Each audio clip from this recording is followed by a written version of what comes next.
और मुझे कहते हुए तकलीफ है, चाहे बागवानी विकास मिशन हो,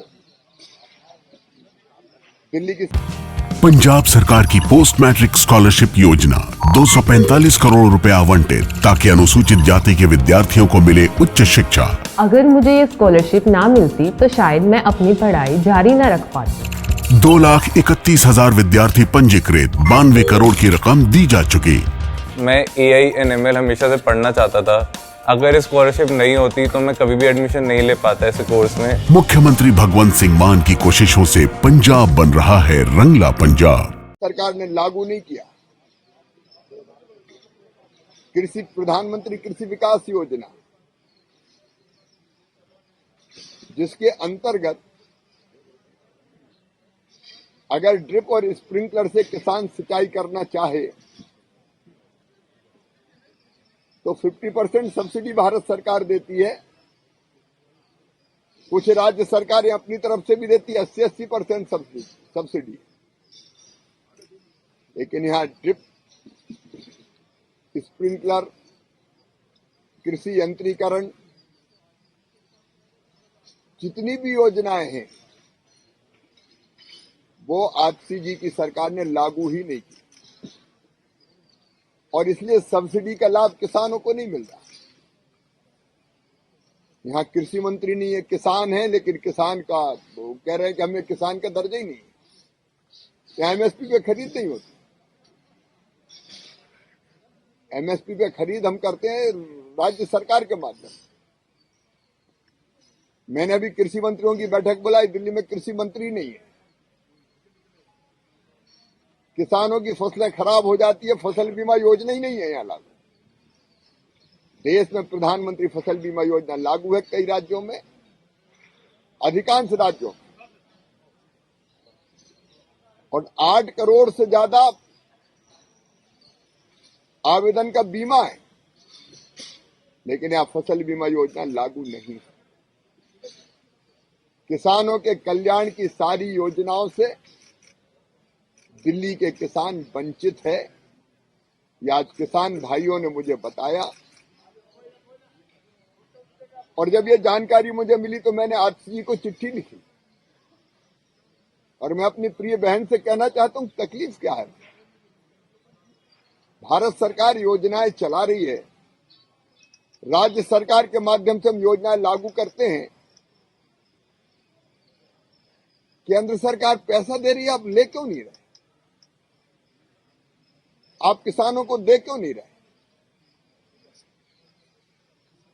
अब कई बार तो प्राकृतिक आपदा में फसल बर्बाद होती है,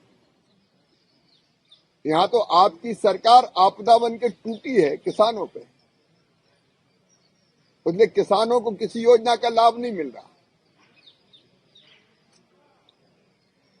मैं फिर अपील करता हूं दिल्ली की सरकार से, राजनीतिक प्रतिस्पर्धा में किसानों का अहित ना करे, उनका नुकसान ना करे। यहाँ कृषि के कार्य के लिए ट्रैक्टर भी कॉमर्शियल माना जाता है, रजिस्ट्रेशन का ज्यादा पैसा लगता है। यहाँ गंदे पानी में फसल बर्बाद होती है, उस पानी को निकालने की कोई व्यवस्था नहीं है। फ्री बिजली की बात करने वालों, किसान को सबसे महंगी बिजली दे रहे हो। यहां सोलर पंप की योजना लागू नहीं है,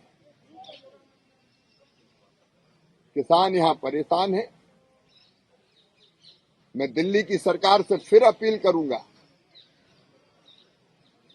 कि वो केंद्र सरकार की चाहे बीज ग्राम योजना हो, चाहे प्रधानमंत्री कृषि विकास योजना हो, चाहे बागवानी विकास मिशन की योजना हो, चाहे फसल बीमा योजना हो, MSP पे खरीदी हो, और चाहे खाद और बीज सरकारी दुकानों से खरीदने की व्यवस्था हो, इन सारी योजनाओं को ठीक ढंग से लागू करने का कष्ट करें। आज दिल्ली के किसान भाइयों से व्यापक चर्चा हुई है। दिल्ली देहात की भी जो समस्या है चाहे वो पानी भरने से नुकसान की हो, लाल डोरे की हो, उन समस्याओं के समाधान के लिए भी, क्योंकि मैं कृषि मंत्री हूं, कृषि और किसान कल्याण विभाग, तो किसानों के कल्याण के लिए चर्चा करके उनकी समस्याओं का समाधान करने का हम प्रयास करेंगे। लेकिन दिल्ली सरकार से मेरा आग्रह है कि इन सब योजनाओं को वो लागू करें। सर, एक सवाल मेरा ये है कि जब आपने चिट्ठी लिखी थी, उसके बाद आतिशी जी का भी इसमें रिस्पॉन्स आया था। वो ये कह रही थी कि केंद्र सरकार का, बीजेपी का किसानों पर बोलना एक प्रवचन है। अब उनको मेरा केवल इतना कहना है कि मैं तो सिंपल और सीधा साधा बोल रहा हूं, उनसे हाथ जोड़ते हुए बोल रहा हूं, क्योंकि मेरा स्वभाव नहीं है किसी को गाली देना। मैं ये बात कह रहा हूं, केवल इसका जवाब दो ना आप, और जवाब भी मत दो, ये करो बहन कि जो भारत सरकार की किसान कल्याण की योजनाएं हैं उनको आप दिल्ली के किसानों के लिए लागू करो। आप प्रस्ताव भेजो, ये पैसा ले जाओ और किसानों तक योजनाओं का लाभ पहुंचाओ। अब इसमें अगर मैं ये कहता हूं और आप मुझे कहीं दाऊद कहती हो, कहीं गाली देती हो, तो इसका कोई औचित्य नहीं है। मैं तो फिर प्रार्थना करता हूं कि मुझे गाली दो, मुझे कोई अंतर नहीं पड़ता, लेकिन किसानों को योजनाओं का लाभ दे दो बहन। लेकिन सर, किसान संगठन लगातार प्रदर्शन कर रहे हैं। सुप्रीम कोर्ट ने समिति बनाई, उससे भी वो बात नहीं कर रहे हैं। डल्लेवाल जी की तबीयत लगातार खराब है।